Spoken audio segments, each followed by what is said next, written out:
বর্তমান সময়ে আপনি নিশ্চয়ই বুঝতে পারছেন যে কীভাবে কষ্ট করে টাকা ইনকাম করতে হয়, কিন্তু একদল মানুষ আপনার ইনকাম করার টাকাটাকে, কষ্ট করে ইনকাম করা টাকাটাকে চিলের মতো এসে, বাজের মতো এসে ছিনিয়ে নিয়ে চলে যায় একটা অনুনয় বিনয়, একটা আদর আবদার এবং আবেগকে জ্বালিয়ে দিয়ে।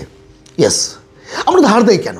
কেন একজন মানুষ আরেকজন মানুষকে ধার দেয়? কারণ আমরা প্রত্যেকে মানুষ, তো প্রত্যেকের মধ্যে একটা ভালোবাসা আছে, আবেগ আছে, প্রত্যেকের মধ্যে অন্যকে সাহায্য করার একটা জেদ আছে, মানে ইচ্ছে বলতে পারেন। এই যে বললাম আমরা মানুষ, ওটা আমার আত্মীয়, ওটা আমার বন্ধু, ওটা আমার কাছের লোক, ইত্যাদি ইত্যাদি ভাবনাগুলো থেকে কেউ আমার কাছে আসলো, তখন তাকে আমি টাকা ধার দিয়ে ফেললাম। আরও একটা কারণ হচ্ছে ভালো মানুষ হয়ে থাকতে হবে। হ্যাঁ, আমি যদি তাকে টাকা ধার না দেই, সে অন্যের কাছে আমার সমালোচনা করে বেড়াবে, তো ভালো মানুষ হতে হবে, দানি মানুষ হতে হবে, মহৎ মানুষ হতে হবে, অন্যকে সাহায্য করব। মানে শুধু তো ধার দেওয়া মানেই যে সেটা খারাপ একটা মনোভাব নিয়ে দিচ্ছে তা কিন্তু নয়। অবশ্যই একজন আদর্শ মানুষ হিসেবে নিজেকে মনে করে বলেই অন্যের বিপদে সে পাশে দাঁড়ায়। কিন্তু মনে রাখতে হবে, সব বিপদ বিপদ নয়, বা যে বাস্তবতাটা আপনার সামনে দাঁড়িয়ে আছে তা কিন্তু আপনি তার গভীরতায় যেতে পারেননি। আর যা যেতে পারেননি বলেই একটা সময় আসবে যখন নিজেই নিজের ভুলটাকে বুঝতে পারবেন। দ্বিতীয় কথা হচ্ছে, আপনি কি কারো এটিএম, বলুন এটিএমে গেলাম, কার্ড ভরে দিলাম, মারলাম পিনকোড, টাকা বেরিয়ে চলে আসলো যা ইচ্ছে তাই? হ্যাঁ, যদি এইটাই ভেবে থাকেন তাহলে ভুল করছেন আপনি। অন্যকে যদি আপনি টাকা ধার দেন তাহলে দুটো লস আছে। এক হচ্ছে আপনি টাকা ধার দিলেন, সেই টাকাটা ফেরত পাবেন না, আর টাকা চাইতে গিয়ে বন্ধুত্ব থাকবে না। আর টাকা ধার না দিলে বন্ধুত্ব থাকবে না, একটা লস।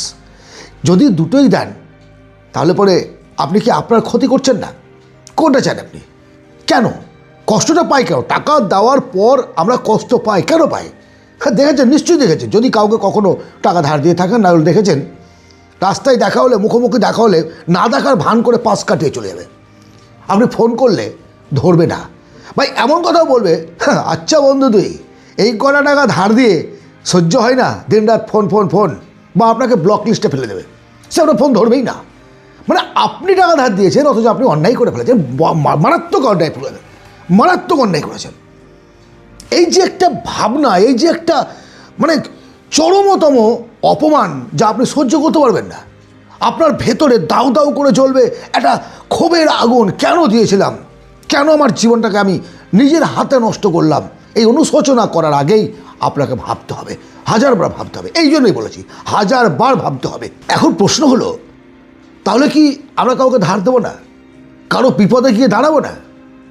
এটা আপনি জিজ্ঞেস করবেন আমাকে, কারণ আমরা মানুষ। প্রথমেই বলেছি আমরা মানুষ, তো এটা অন্যায় তো নয়, দেবেন, অবশ্যই দেবেন। কিন্তু ধার দেওয়ার আগে আপনি একবার পরিস্থিতিটা বুঝে নেবেন। কেন পরিস্থিতি বুঝতে বললাম? যে ব্যক্তি ধার নিচ্ছে তার সত্যিকারের ওই টাকাটার প্রয়োজন আছে কিনা। সে হয়তো ব্যবসায় গ্রোথ করার জন্য নিচ্ছে, তার ছেলের এডুকেশনের জন্য নিচ্ছে, চিকিৎসার জন্য নিচ্ছে, অবশ্যই তার প্রয়োজন আছে। কিন্তু সেটা আইফোন কেনার জন্য টাকা ধার নিচ্ছে, একটা গাড়ি কেনার জন্য টাকা ধার নিচ্ছে, ফুটারি করার জন্য, কোথাও ঘুরতে যাবে তার জন্য টাকা ধার নিচ্ছে, এটার প্রয়োজনীয়তা নাই। সেখান থেকে কোনো রিটার্ন সে পাবে না, এবং রিটার্ন পাবে না বলেই আপনাকে সঠিক সময়ে সে টাকা পরিশোধ করতে পারবে না। সে এক্সপেন্সেস করে এসছে। সবচেয়ে কষ্টকর ব্যাপার হচ্ছে নেওয়া এবং দেওয়ার এই যে ব্যাপারটা, একটা আকাশ জমিন পার্থক্য। কারণটা কি বলতো, নেওয়ার সময় যে আনন্দটা পাওয়া যায়, ধার হোক বা যাই হোক, দেওয়ার সময় কিন্তু একেবারে ফেটে যায়, ভেতরটা ফেটে যায়, চৌচির হয়ে যায়। সে বুঝতে পারে, এবং সেই কারণেই আপনাকে দেখে অ্যাভয়েড করে দিতে চায় না। তাহলে তার নিডটা আপনাকে বুঝতে হবে যে হ্যাঁ, কেন সে টাকা ধার নিচ্ছে। তারপর যেটা ভাববেন সেটা হচ্ছে আপনি আপনার কথা এবং আপনার পরিবারের কথা। আমি টাকাটা ধার দিলে আমার কোনো প্রবলেম হবে না তো? এমার্জেন্সি কোনো কারণে টাকা আমার দরকার, সে যদি সেই মুহূর্তে দিতে না পারে তাহলে আমি বিপদে পড়ব না তো? তৃতীয়ত, যদি তাকে মোটা অঙ্কের টাকা ধার দিতে হয়, লিখিত করুন, চুক্তি করুন কত দিনের মধ্যে দেবে, এবং না দিলে কোন কোন আইনি আশ্রয় আপনি নিতে পারেন, একদম লিখিত চুক্তি। সে বন্ধু হোক, ভাই হোক, আত্মীয় হোক, যে হোক, টাকার ব্যাপারে খেলবেন না, টাকার ব্যাপারে খেলবেন না। তাহলে আজ থেকে অন্যকে ধার দেওয়া বন্ধ, তাই তো?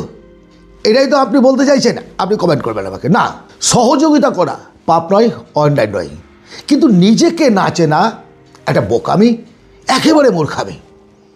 কাউকে টাকা ধার দেওয়ার আগে আপনি অবশ্যই নিজের কথা ভাববেন, নিজের পকেটের কথা ভাববেন। আপনার মান্থলি ইনকাম যা, আপনি যে টাকা ইনকাম করেন তার 10 to 20% ম্যাক্সিমাম মান্থলি ইনকামের 10 to 20% ওয়ান টাইম কাউকে ধার দেবেন। মানে তার 10 গুণ নয়, একবার তাকে ধার দিলেন, যদি সে পরিশোধ না করে যাতে আপনার তেমন কোনো অসুবিধা না হয়। লিখিত চুক্তি ছাড়াও আপনাকে মেন্টালি প্রিপেয়ার্ড নিতে হবে যে আমি টাকাটা দিলাম, নাও পেতে পারি, এবং তাতে যেন আমার কোনো প্রবলেম না হয়, শত্রুতা না হয়, যাতে আমার সঙ্গে অন্যদের একটা রিলেশনশিপ তৈরি থাকে, এবং সেই পার্সেন্টেজটা ম্যাক্সিমাম 20%, 10 to 20%, তার বেশি যাবেন না। এবং তাকে দিন এবং বলে দিন যে এর থেকে বেশি ইচ্ছে ছিল, আমি দিতে পারলাম না। অন্যকে সাহায্য করতে গিয়ে যদি নিজের ক্ষতি হয় তাহলে সেটা শুধুমাত্র পাপ নয় ভাই, সেটা অন্যায়, ঘোরতর অন্যায়। আপনি কার সঙ্গে অন্যায় করছেন জানেন? আপনার নিজের সঙ্গে, আপনার পরিবারের সঙ্গে, আপনার নিজের ইনকামের সঙ্গে। একটা সময়কে কাজে লাগিয়ে অক্লান্ত পরিশ্রম করে যে কটা পয়সা ইনকাম করেছিলেন, সেই পরিশ্রমের সঙ্গে আপনি ধোঁকা দিচ্ছেন। অর্থাৎ সব দিক থেকে ঘুরিয়ে বাঁশটা খাচ্ছেন, কিন্তু আপনি খাচ্ছেন। শত্রুতা তৈরি করলেন টাকা ধার দেওয়ার পরে, আপনার টাকা গেল, সময় গেল, আপনার ব্যক্তিত্ব গেল, আর টেনশন আসলো, তাকে দেখলে আপনার রাগ উঠছে, আপনার মধ্যে একটা ক্ষোভ জন্মালো। আর নয়, ক্ষোভ হয়েছে, অবশ্যই মানুষের পাশে মানুষ হয়ে আমাদের দাঁড়াতে হবে। কিন্তু তার আগে যে কথাগুলো বললাম রিপিটেশন করে শুনুন, ভালোভাবে শুনুন, কারণ ইনকাম আপনি করছেন, জীবন আপনার, সর্বনাশটা কিন্তু একমাত্র আপনারই হবে।